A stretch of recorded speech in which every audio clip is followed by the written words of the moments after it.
heroes and there's legends. Heroes get remembered, but legends never die.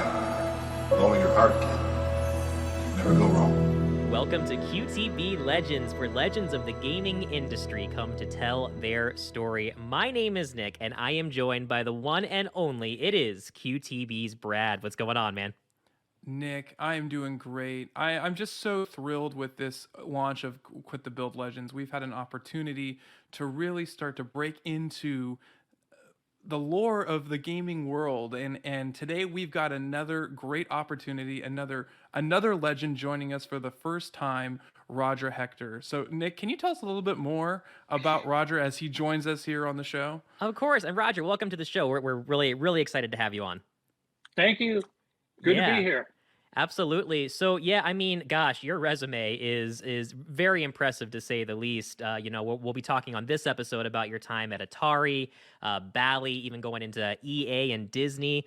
This will be a two-part series because you got so much, that you can talk about. We'll be talking about your time at Sega, overseeing major Sonic the Hedgehog releases. And as a Sega fanboy, I got questions, but that's for another episode. But before we get into that, I think your time here on QTB Legends is very unique because your legend, Roger, is still being written, right? And I say that because you have a very big game release coming out, a little something called Venture Valley. Why don't you tell us about that? Oh, happy to. Yes, Venture Valley is it's a brand new game. It's an online multiplayer, multi-platform kind of esports oriented game that is going to be, or certainly is just coming out now as a product that was inspired by a charitable foundation, the Singleton Foundation.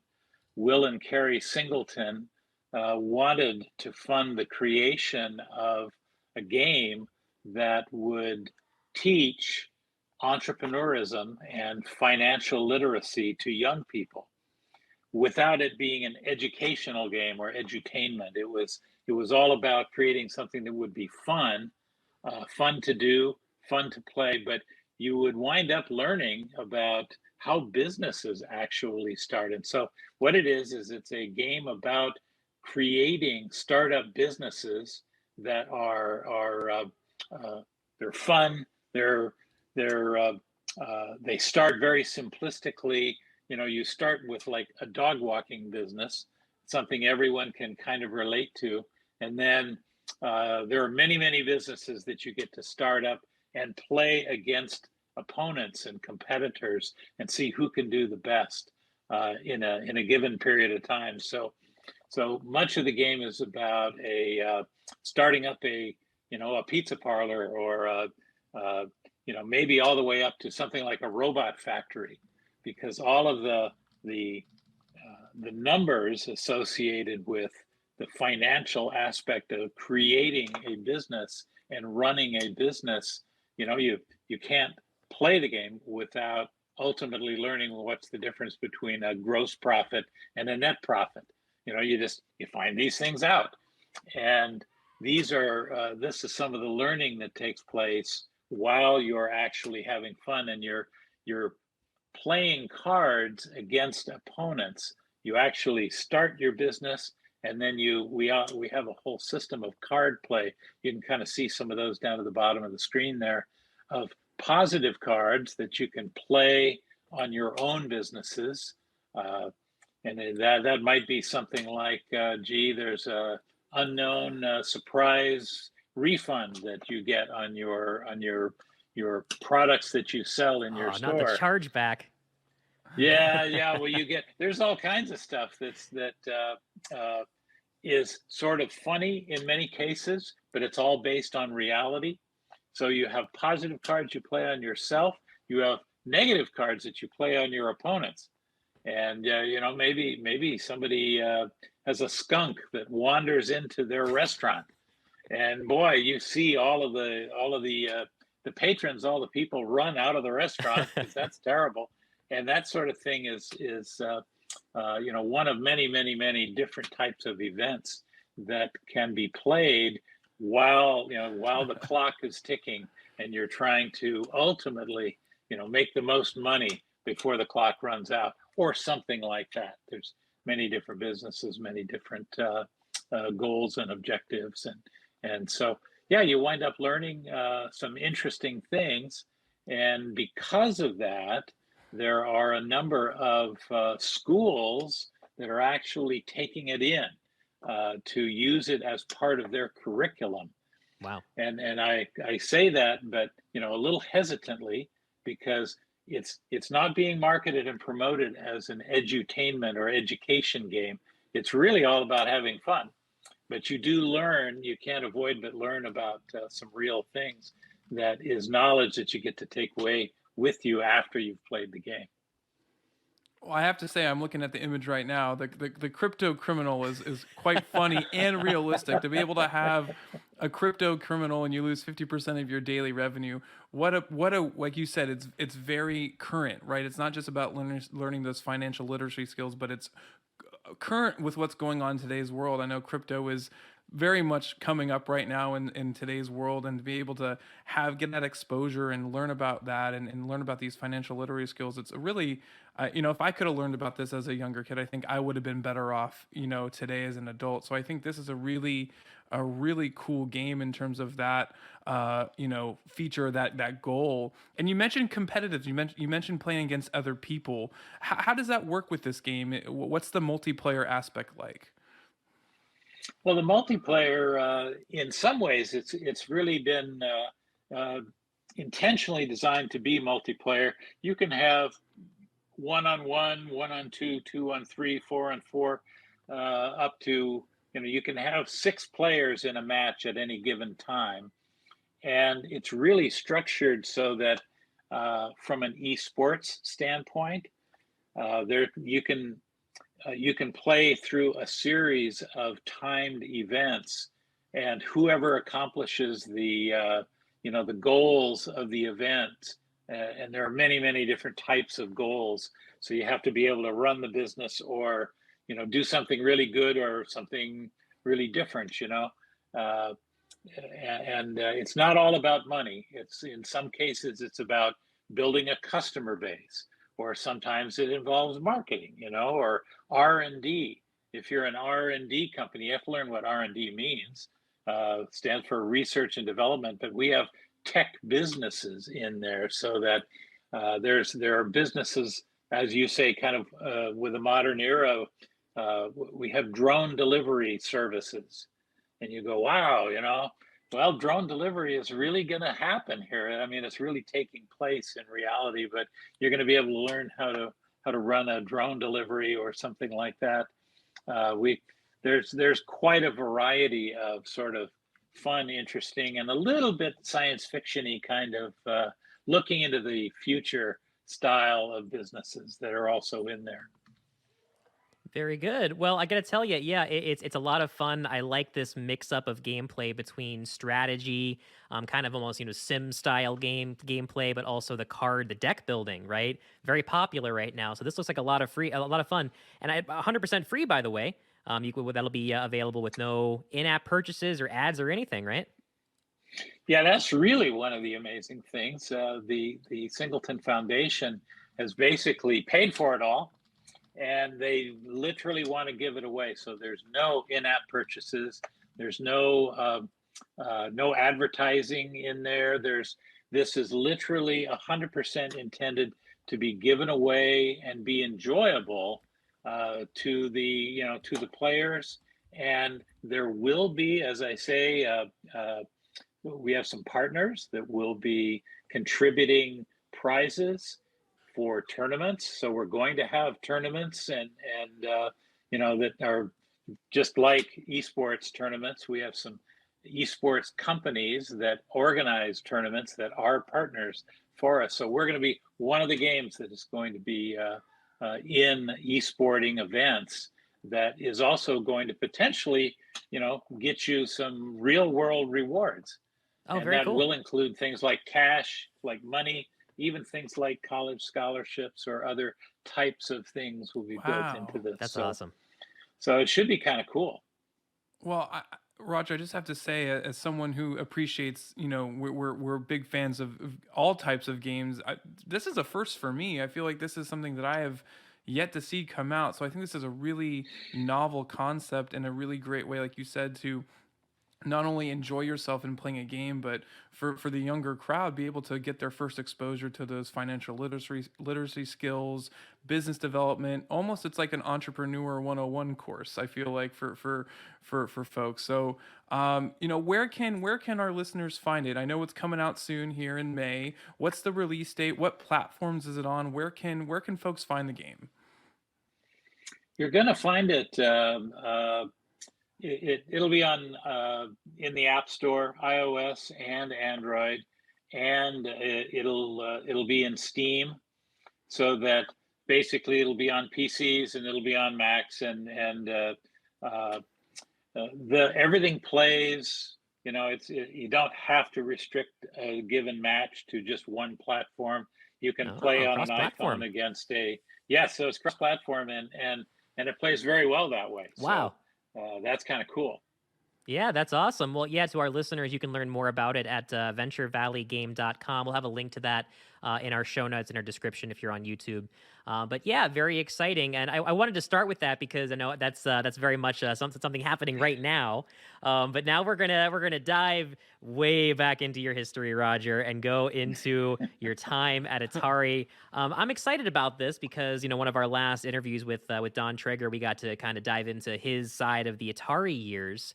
And I think you have a very different perspective because you worked as a manager there for about 5 years. And I think one thing that we have to touch on first is that any gamer that enjoys any kind of 3D gaming, whether they realize it or not, they kind of owe you a debt of gratitude because you worked on what is considered to be the very first first-person 3D shooter game, Battlezone, all the way back in 1980. I have to ask you, like, this is such a Wild West topic, of creating something from that has never been done before. What was it like making these 3D tank wireframes from scratch? Boy, you hit it in terms of it, kind of being a Wild West, starting from scratch, and never having done it before situation. This was a game that literally, now the part that I played in it was to create and design the graphics themselves, which was mostly tanks and spaceships and things that exploded on the screen. But this had literally never been done before, and the technology that afforded it to happen really was this vector technology, which basically means that the computer is drawing lines and connecting lines to describe the three-dimensional shape of an object. So that sounds pretty crude and pretty unrealistic, but which it would be today, but back in the day, that had never been done before. So it was kind of amazing to see a 3D line drawing run around on the screen, and you were basically shooting at and blowing up tanks on enemy tanks and spaceships on an alien planet. And it was no one had ever seen anything like it before. It was the way it was handed to me. The programmer of the game, Ed Rotberg, he was amazing. He had the skills and the talent to figure out how to do this from a programming standpoint. But one day he contacted me and said, "Hey, Roger, can you design the objects that are going to be drawn?" And I said, "Sure." And I had no idea what I was talking about because there wasn't any software available at that time to build a three-dimensional object. It didn't exist. And there's tons of that stuff around today.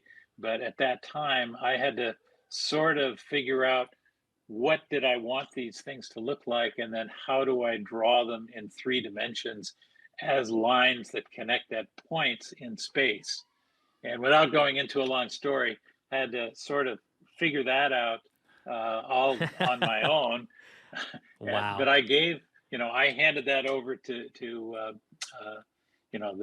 the rest of the team there, and Ed, and basically they did an amazing job putting it together and making it work. And when it was all ready, it's like everyone went, "Oh my gosh, no one's ever seen anything like that before."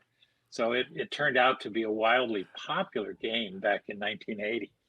So I gotta know, do you have any math background then? Did you take some like special geometry or algebra courses to help get that vector type of calculations to work in the programming or No, no, no, nothing like that. Wow. I did have an industrial design background, okay. and I knew how to do a three-dimensional drawing of an object if you were going to have it manufactured. And it's a kind of a top-down, end view, side view of the same thing with dimensions on it. And that's kind of the technique that I used. But that's ancient technology. Three-dimensional object drawing for manufacturing is something that was the only thing I could think of, and it did work. Especially, Roger, to think about how at this time in arcades, a lot of these games had a very low pixel count, but you look at, this special screen, right? The Quadrascan screen. It had a 1024 by 768 resolution that many desktop PCs wouldn't see for another like 15 years. So this, I mean, right now we have a picture on the screen of the actual arcade cabinet, which is very eye-catching. I mean, this thing had to turn a lot of heads at the arcade. Oh yes, oh yes. It had a sort of a periscope that you'd walk up to, and you'd stick your eyes, in this little display, and you could steer left and right by grabbing the handles and push a button to shoot at objects inside this, in the screen, and there really had not been anything like that done before. So, from a physical standpoint, it completely stood out. From an experience standpoint, it totally stood out. And when kind of a special effect that Ed put in the game is when you fire a button or a missile at the tank and it explodes, all of the individual pieces of the tank fly into space and they all spin, and everyone went, "Oh my gosh, we've just never seen anything like that before." So Wow. that was breaking new ground. As a Yeah. coder, I can imagine that's the point you pray and hope that everything is written correctly because it's just so many things happening at one time. Looking at the picture here too, Nick, I have to ask. I mean, that looks like a really a special arcade, gaming setup, right? It's not the standard one you'd see for other games. Was there an additional cost to manufacturing these to get these out in the public? Was a concern about what it would cost to get this out there for people to see and play in the arcades? Well, I would say yes. There certainly was an additional cost to this game, but part of the atmosphere, the part of uh, the world of Atari at that time was that coin operated games were the high end game systems. Those were the high end, those were the deluxe premium games. And they were the ones that typically established a reputation that would maybe be duplicated and used again in the consumer cartridge games.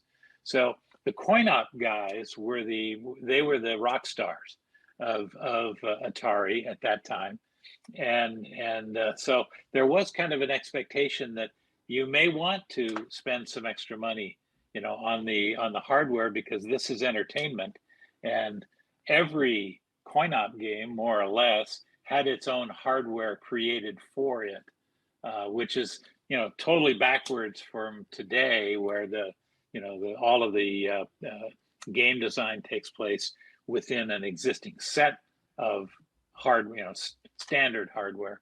In those days, you could change the hardware to make something work. Now, Roger, the time that you spent at Atari, you really got to work with them during, I think, one of the golden periods for Atari, right before things started to shift there in the mid '80s. But I mean, man, you got to see some of those. Just, I think the most important years in gaming history in terms of just creating the concept of a home console market and producing quality titles. What was it like? Paint us a picture working at this company at really the peak of Atari. Well, from my standpoint, it was an amazing amount of fun. Uh, there wasn't today, one of the things that exists today is that so many, millions of games have been created, and they live in categories and marketing categories, and they're sort of predefined, and you say, well, it's a game like this and like that, and other games. In those days, every single game was breaking new ground in some way.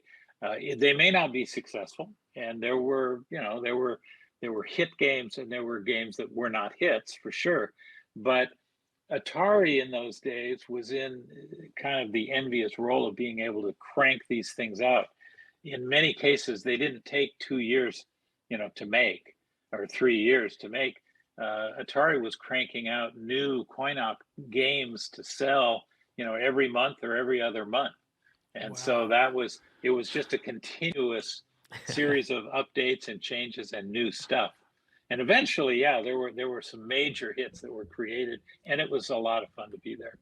Yeah. Now, one product, that I think very few people would actually know about because not everything that Atari created, was successful, and some things didn't even make it to market. When you're a company that big, not everything is going to have, a great story to tell. But I think this one, you know something about, right? Tell us about the Atari Cosmos. Well, there was a time when now I had worked originally when I first started Atari. I worked in the coin-op engineering cabinet design group, designing cabinets, and then I moved into the art group, and then I wound up becoming doing game art, which was an unusual thing. And then eventually, my final role at Atari was I was running the corporate R&D group, and R&D, research and development, it was quite an experience because uh, Atari at that time was making mountains of money. They were so profitable and so successful that the challenge that was given to the R&D group was to come up with things that were completely different. It didn't matter how much it cost initially. Yeah. Eventually the whole idea was to come up with something that no one had ever seen before. And in the R&D group, there were a few key people. Al Alcorn, who was the guy that invented Pong and literally started Atari.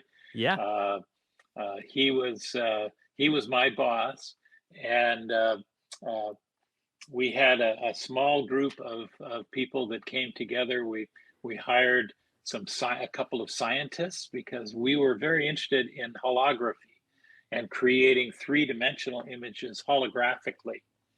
And so we just wanted to learn. We learned all about how that had been done historically, and we had to figure out a way to do it in a low-cost way to be able to sell it as a mass-produced product. And we ultimately invented a game playing system that was called Cosmos. That was a small, handheld electronic game system with cartridges that would plug in, and the cartridges had multiple three-dimensional Cosmos or holographic images that that's what you looked at while you were playing a game on a keyboard that was mounted on the outside of the system. And no one had ever seen anything like that. That was so completely different. Uh, and there was a whole team of people that put that together. There were about a dozen different games that were created and produced. One of the things that I did is I designed all of the hologram images themselves, and kind of worked that into the game. We had a Superman game and a football game and a baseball game and a Roadrunner game, and there were all these different sort of licensed titles that Atari had acquired for something else, and we used them. And this game system, we took it to the Toy Fair, which is an annual trade show event that takes place in the toy industry in New York. And we brought the Cosmos system and introduced it there, and everyone was just blown away. It was, there was no one had ever seen anything like that. And basically, we took about a first year production worth of orders at that one show, and then came back from the show thinking, "Wow, we're done. We're successful." and shortly after that, it turned out that Atari was so oversold on its 2600 VCS system. They had so many orders that they couldn't fill, that the senior execs at Atari decided to just hold on to Cosmos for maybe another year or so and do it next year. And that was sort of the principal reason why it never got manufactured, even though we had orders for it. But it was quite the experience. And like I say, no one's ever heard of it, but there are photos that exist of it. It was a kind of a cool patented invention. Inventing 3D graphics wasn't enough for you, Roger. You had to go and invent holograms for gaming too. Very impressive. Do you still have one? Is there one put away somewhere that you've got for old time's sake, or can we see one? Is it still out there? I did. Well, we did a pilot production run. So literally, all the tooling and everything was done for Cosmos, and the packaging and all of that stuff. And they made about, I don't know, a couple of hundred of them just as a first shot. And I took a couple of them home, but through the years, they somehow just disappeared. And to the extent that I have seen, I think about 3 or 4 of them that have been saved and are in some museums at this point. But no, I don't have one. I do have some holograms from those days, and I've got those. So one of these days, that's one of those things that's once you've heard the story, or until you hear the story, you don't know anything about it. But that was a fun trip. Now, Roger, a little bit later, we're going to be kind of talking about your time coming up against the legendary video game crash of 1983. But before we get there, there's a part of gaming history that's kind of not quite as well known, and there was another video game crash that happened before then. In 1977, a lot of cheap consoles were created as knockoffs to basically create their version of Pong, right? You were fairly new to Atari right when this was happening. What was that like from your perspective to see all of these new people just knocking off Atari products left and right? Well, one of the things that was kind of funny is that there was a time back in the day when nobody really knew if video games was going to be an ongoing industry or business. There was certainly the possibility was still there that it was just going to be a fad, something that might not be around next month, and that was a commonly felt attitude about most of the people, regardless of which company they belonged to. They just didn't know if this was going to keep going or go away and turn into something else. So we were all surprised, literally, at how large and how quickly it grew and sustained itself. When the people were, the knockoffs started showing up and started being successful, they didn't necessarily stay around very long, but it inspired enough other companies. Some engineers at Atari decided to leave Atari and start up a game development company called Activision, and that sort of thing. Uh, and that was completely new. No one had ever done that before, Yeah. and so we did shortly or a little while after the Cosmos debacle at Atari. I wound up leaving and starting my own company. Ah, So okay. so that was that was kind of the we started to have a sense that maybe this industry will be around a while. I had no idea it was going to be anything like it is today, but still, if it could be around a while, then I did a startup called Vidya, which people haven't heard about because it ran for a little bit, and then we sold it to Nolan Bushnell, who Oh, was the founder of Atari, and he wanted to get back into the games business after leaving Atari. And so we were the foundation of Nolan's new business that he renamed Sente Technologies. And the term Sente is the word Atari is a term from the board game of Go. If you didn't know that, that's okay. where that came from. Mhm. And the word Sente is kind of like checkmate is to check in chess. Sente is to Atari.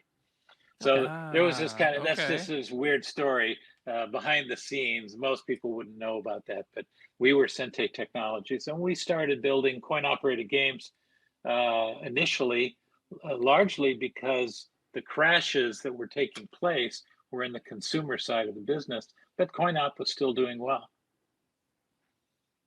Interesting. Well, you mentioned, and Nick, you mentioned it. Roger, you just mentioned about the crashes. The big crash we you talk about is in '83, right? And I think around that Yeah, time we saw the video games, that industry going from a $3.2 billion industry all the way down to a mere, I don't know, 100 million in 1985.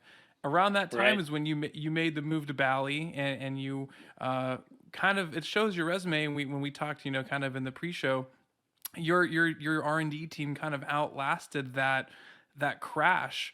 What was it like during that crash? What was your strategy to kind of survive the storm and during such a turbulent time? What was that like?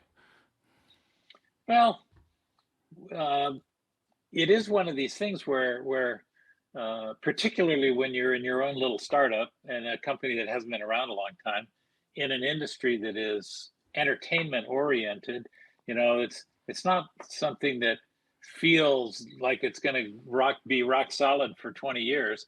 You just don't know. So you try really, really hard to do something amazingly good each time you step up to the plate. You try to hit a home run. You don't always do it, but in our case, we could see that the problems of the consumer business were sort of artificial to the games themselves. There were too many competitors, and a bunch were doing kind of junky games and trying to capitalize on the marketplace being strong. Uh, but they didn't produce, good games, good entertainment. And so that we felt that was a big contributor to the decline there. But the coin operated game side of the world still was doing just fine. I mean, it really was, because young people like to go out and throw some quarters into the machine and have some fun, and all of that was a place that we sort of parked for a while before getting back into the consumer business when it sort of came back. But Bally was an ideal ultimate candidate to own us. Nolan sold us to Bally, and Bally is an old company. It's been around a long time. They've made slot machines and pinball machines for decades, and also coin operated games. And they're located back in Chicago, and we were this little group out in Silicon Valley, and we were sort of different, and they let us do what we wanted to do. they left us alone. And so we had a lot of creative freedom in Bali, and did all kinds of crazy stuff there. Yeah, there's quite a few coin-op games that were created there during your time. I definitely remember. I think I went to a retro arcade and saw Snake Pit, and even a mini golf game, right? Sente mini golf. Is Oh that how you yeah, pronounce that? yeah. Oh yeah. Yeah. Oh, that was fun. That was fun. We made we produced a real series of different games. Our game system, coin-op system, was unique in that it was, and this was really Nolan's idea. Nolan wanted to have a coin-op cartridge updatable game, coin-op game, which Okay. basically means uh, the hardware was the same, but the programming would be its own circuit board that would be plugged in, and you wouldn't have to pick up a physical coin operated game and move it to a different location after a while. You just brought a new game in, plugged it in, put new graphics on the cabinet, and then a new control panel would drop into the control area. And so we cranked out a few dozen different coin operated games that were all updatable as a system, and Oh wow. that was actually the kind of the unique side Wow. of Sente. It was called the Sente system, and no one had ever seen that kind of thing before. And the operators that operated those games really loved that, so that contributed to our success. Well, that seems like it would one provide a cost reduction because you're not replacing the entire setup, right? You're just now kind of Right. can have iteration sprints of new games that would just require a facelift, and probably the time to development and launch was quicker too, right? Yep. Yep. Yes. All of the above. So, I mean, did others try to emulate that manufacturing strategy? Is that something that you kind of were the innovators on, or what was we did you find that we you were kind the of had that? innovators. Okay. Yeah, we started it, but there were some others that said, "Hey, this is actually a really good idea." And Right. so similar updatable systems, were created in the coin op world after that. Uh, we didn't we didn't worry too much about it because we had a pretty good head start, and we had quite a collection of games, and we were coming out with new stuff all the time anyway, because we had what was called the kind of the informal name of it was the Sente Arcade Computer, or SAC, SAC. The SAC one was this game system that we were talking about, but we also designed and produced this thing called the SAC 2, which was a motion controlled base game system Wow. that was updatable, but it was like a flight cockpit that you'd climb into, and you'd have a big Oh monitor in wow. front of you, but you could steer and you'd dive, you'd climb, you'd rotate around. It was a large motion controlled system, and that was the SAC 2, and no one had ever seen anything like that before at that time either. Wow. So you mentioned so many great things coming out of your time at Bally. What's the one game? What's the one, if you had to pick one out of everything you saw while you were at Bally, what's your favorite?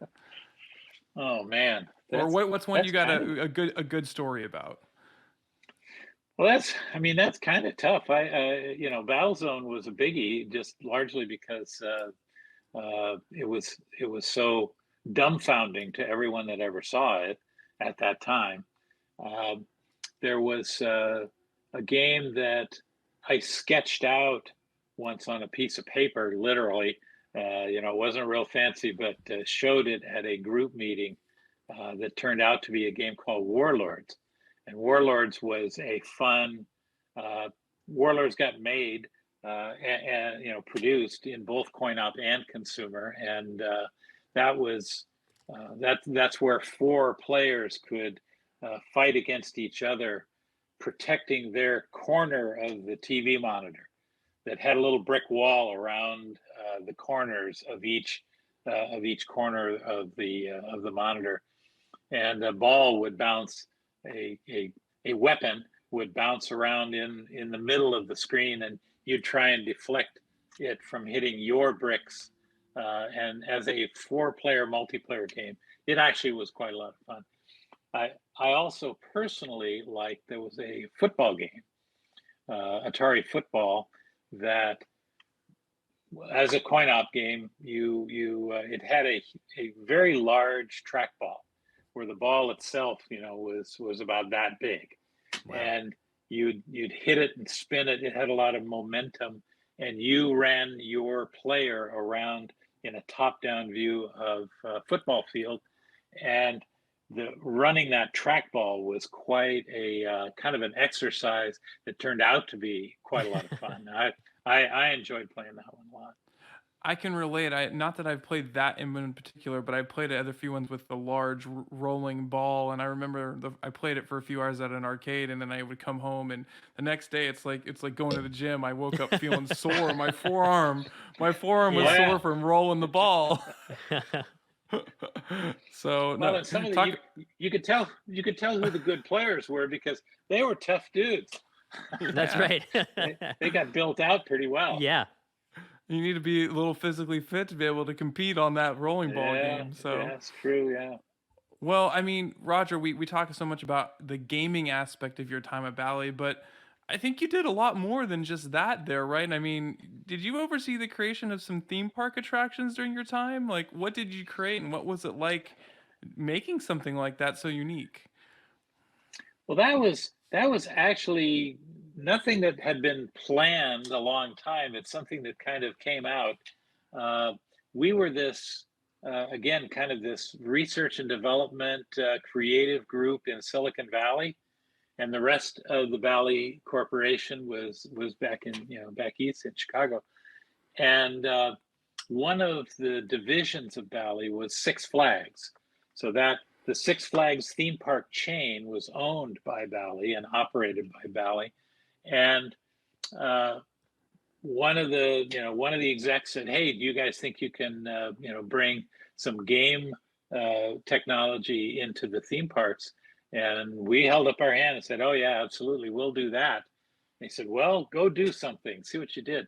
So we wound up basically designing a dark ride, which is an enclosed building that you get to enter through by climbing into a car that moves around on a steady path inside the building, right? And the dark ride, it had a theme of Ghostbusters. So it was a Nice. Ghostbusters dark ride, and we called it the Hauntington Hotel. It was the Ghostbusters Hauntington Hotel. So what happened is you get into the car, and the lid would close on you, so you're kind of locked in there. But you had a gun, you had a ghost busting gun. Oh, cool. That sat right in front of you as a rider. And as you moved through what was a show that presented itself, as you moved through this quote unquote hotel that was completely full of ghosts and animated characters and things that were all around you. You were a ghost buster that was zapping the ghosts. And this was a chance where we actually got a chance to use our holography technology again. Oh, and okay. we made 3-dimensional holographic ghosts that would fly through the room. And some of these were really big, and you could shoot at them. And there was a laser that came out of the gun, and you could see where it went, and you basically could try and shoot at these different ghosts as you move through. And if you hit one, they would react. They would disappear, or they'd vaporize, or they'd wave their hands, or but you had that interactive ability to do that. And as a player in the game, you also got a score for however many you hit. So as your car is leaving the dark ride, there'd be a display there that said, you hit 25 ghosts, or whatever the number was. Right. And so that was a full ride attraction. We did all the engineering. of all the technology, the guns, the holograms, the stage settings, and the story. I think I can send you some pictures of some of that stuff, and it all worked. But when it was sort of reached a conclusion point for us, we handed it over to Six Flags, and they said, "Okay, thanks, and we'll take care of it from there." And then basically, we never heard another word. They liked it, but it never. They, for whatever reason, and most of the reasons that they would have, they had, operating a theme park is very different than an arcade, and they had all kinds of other priorities that took place. So the Huntington Hotel never actually got built outside of our offices, where we built it and made it work and ran around shooting ghosts. Now, that's especially fascinating to me, Roger, because I can name many attractions that have been released in the last 10 years, 15 years that use that exact template you just described of an interactive ride where you shoot things, they respond, and then you have a score that you can then look at the end and be like, hey, you know what? How did I rank? So it sounds like you essentially created this and just aren't really credited for being the forefather of these interactive style dark rides. Well, you kind of nailed it there, because Disney's done it. I mean, several other companies have since built that, although there was at least a 10-year span when there was nothing, and then eventually others kind of caught up to it. But we were the very first. No one had done anything remotely like that at that time. Well, Brad, that's why QTV Legends exists, so that people like Roger can set the record straight once and for all, right? Our listeners get the real, the true story right here. Breaking news here on Quit the Build Legends. Very cool. Well, your career kind of hopped from one gaming studio to the next, right? Because EA was the next stop in your career as a senior producer from 87 until 89. Now, I have to throw it back again to our Don Traeger interview series, because we spent a lot of time talking about his time at EA and EASN, the precursor to EA Sports, and everything that happened there. I did notice that you were given a special thanks credit on Jordan versus Bird. How did you contribute to that title, and do you have any stories about working with Don? Well, I really enjoyed working with Don. He was like one of my favorite people. He and I worked together, and he reported to me, but he was fully capable of doing stuff all by himself. We collaborated and we got together, and I would try and help at any point in time that I had the chance, but he was fully capable of setting out and accomplishing what he set out to do. He's been one of my favorite people to work with through all these years. Very, very talented guy. But when I went to EA, I reported to Trip Hawkins, who was the CEO, and also a gentleman named Bing Gordon, who also had been with EA, one of the kind of founding talented genius guys that helped get that started and running. And he, between the two of them, I reported in as the guy who would be responsible for the production of sports, action, and arcade games. That was the way the categories were defined. So it was EA, sports, action, arcade. So, okay, that was all kind of within my background. And so those were the categories that were kind of handed to me. Don, of course, produced, Jordan versus Bird and things like Caveman Olympics. I think he mentioned in his interview it's just a crazy, funny idea. I produced some additional games on the side, and to be honest, I kind of struggled trying to remember all the things that came from the group. I know that one of the challenging projects for me was one that was really the very beginning of the John Madden series. and John Madden had been started before I got there, and I know that Trip was like one of the real key instigators, but there were other people that had worked on it. But basically, the game was it was a very old game at that time, even at that time, because originally it was for the Apple II. And the Apple II was not a graphics machine under any circumstance, certainly from a gaming standpoint. So the original, a lot of the design work went into that, but getting John Madden up on things like the Commodore 64 and the Amiga, which really took it up several notches graphically, is part of sort of a continuation of what turned that into a success that's still successful today. I'm still blown away after decades, how well John Madden has done. Yeah, and I no think kidding. I sort of feel like I have to give credit to Trip largely, because so much. I think there was a key secret which made Madden successful as a video game, was that they wanted to keep John Madden's personal influence and his knowledge of football and how he built a strategy to make plays happen in a real football game was brought into this game. And it wasn't just a kind of here's a famous name stuck on a box with kind of a real generic game in there. And that was such a great key. I learned it walking in the door. That was kind of what I found out. I said, "Oh, that's a great idea." And so that was very cool. But yeah, working with Don was great. He and Michael Kosak, I know he mentioned Michael. He was a wonderful conceptual artist. We had several other people, in our group, and we've turned out to produce quite a series of successful games for EA.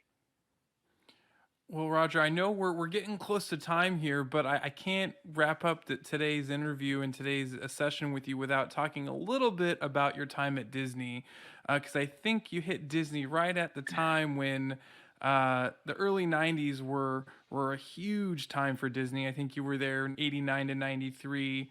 I mean, there were a steady flow of games and arguably the strongest lineup of licensed titles in Disney's history, right, on consoles like the SNES and Genesis and whatnot. What was it like to develop games with, the internationally recognized and famous icons like Mickey Mouse and Donald Duck? I mean, you had quite a hand in some of those titles, didn't you? Oh yes, Disney was fantastic. It was a real learning experience for me, because even though I'd been working on and developing games for a bunch of years at that point, Disney as a corporation had so much sophistication in the way they utilize their properties. One of the things I got to do was work with Disney licensors, meaning the companies that take a license from Disney to use Mickey Mouse. Like Castle of Illusion was a big game, and working with the team that built it. Fantasia was another great one. Kind of a funny one. Sega was a licensor that also licensed Quackshot, and it was one of those things where, as the guy representing Disney, my job was to make sure that they used the characters properly within the way Disney generally wants to maintain, their character base, not do anything crazy. And I remember receiving a build for a pre-production build for Quackshot to look at, that came, straight from the Sega team that was working on it. And there was a section of the game where Donald Duck, who's, the lead character, he picks up a club and he's running around and he's clubbing these baby seals. Oh, And we're going, we're going, what? right. We can't do that. So Wow. yeah, you know, you never would have guessed that. It never showed up in any of the documentation preceding it, but there it was. And so we had to, I had to get back to him and say, hey guys, this is really interesting, but we can't have Donald Duck clubbing baby seals. And Yeah. and that had to get pulled. But learning about the characters, that was a really valuable part of working there. They had a program at Disney for Disney management people that the program taught you a lot about the activities of the corporation, but it also had one day in which I got sent to Disneyland and I had to dress up as a character. One of the walk around Disney characters, right? Who were you? And I was Eeyore the donkey. Wow. I didn't pick it. Pick it, but they said, okay, you look like you fit into this one. So okay, so backstage you put on the costume and you have somebody telling you about what do you do, what do you don't do. You're not supposed to talk, but you can sign someone's autograph. There's all these rules of do this, don't do that, and I had to learn all that. And part of what you learn is that there's all these different reactions. The amazing part of that is seeing how other people react, not to you as a human inside a costume, but to the character of the costume.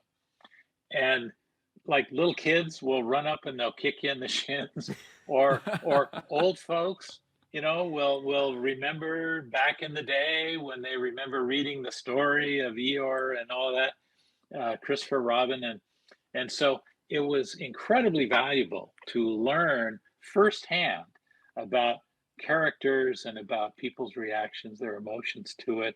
All of that was kind of part of an amazing learning experience for me at Disney.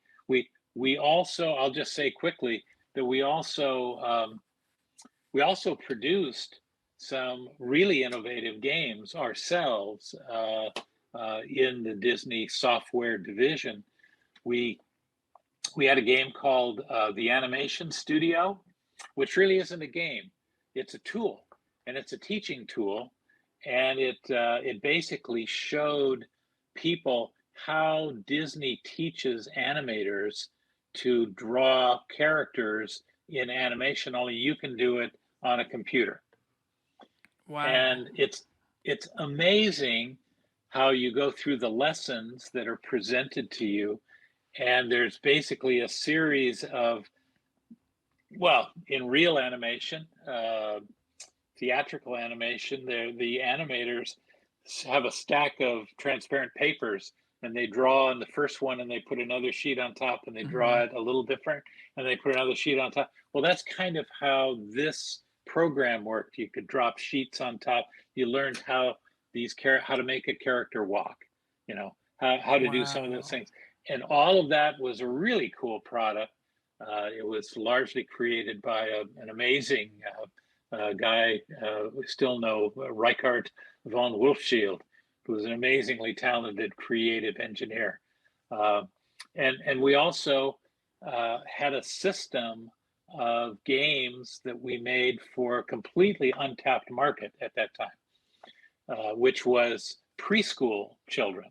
You go preschool, back in those days, we made a series of games. It was Mickey's ABCs, Mickey's 1, 2, 3s, and a game called Colors and Shapes. And it was all about teaching and addressing, using the characters to teach and address learning principles to preschoolers. And that was, no one had done that before. That was completely new and different. And it was very successful, largely because I think, in addition to the fact that the games were done well, the Disney, reputation of the Disney characters associated really helped. We also had one ace up our sleeve too, which was a thing that we invented, we made, which was called the sound source. And back in the day, the sounds, most personal computers at home could not reproduce a digitized voice very well at all. Right. It could generate beeps, but it wasn't. And we wanted to have Mickey and Donald and Goofy, the actual recorded voices of those characters speaking to the young people.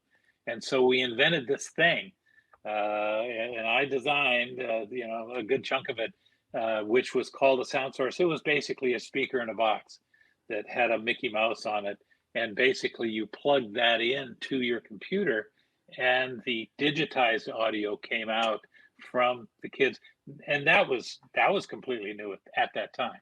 Sure. Today, it's insignificant. It's like anything can do that, but at that time, that was very unique. I was going to say, it sounds like that thread continues in your life, though, right? Your time at Disney, putting out these platforms, these educational style games, seems to come full circle to today, right? With your upcoming launch of Venture Valley, and how that's really going to teach that next generation about those financial literacy skills and business development and entrepreneurship. So, for our listeners out there, please go out and check out Venture Valley. It looks like it's going to be an awesome game for you to check out. Do you have anything else you want to say about it, Roger, before we wrap up? I'm basically going to say that you're kind of right, connecting Disney and the sound source and Mickey Mouse into this, to the extent that the learning that took place involves combining and blending education with entertainment. And that's a trickier process than you might imagine. But when it really, really works, it's great. And we're hopeful. Venture Valley looks like we're off to a very good start on that, and there's all kinds of things that will come from that too. So we'll see.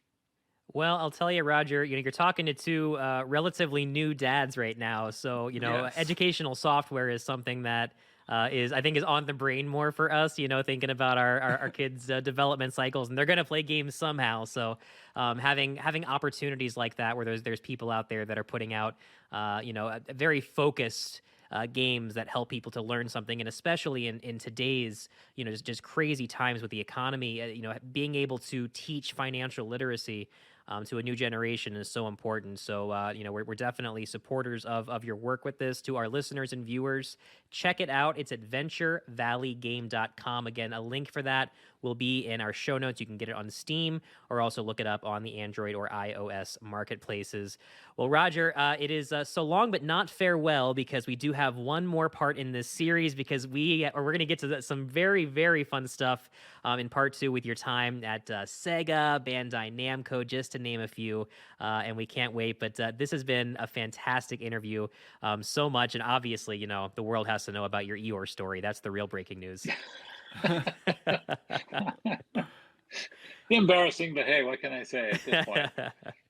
There you go. Well, yeah, thanks so much. And to all of our listeners and viewers, we'll have another, episode with Roger coming up very soon. So look out for part 2 right here on QTB Legends. Anything else for the people, Brad? Check us out. Keep listening. Thanks to Roger. We're looking forward to having him back again soon. And until next time, peace out. All right. What it do? We'll see you.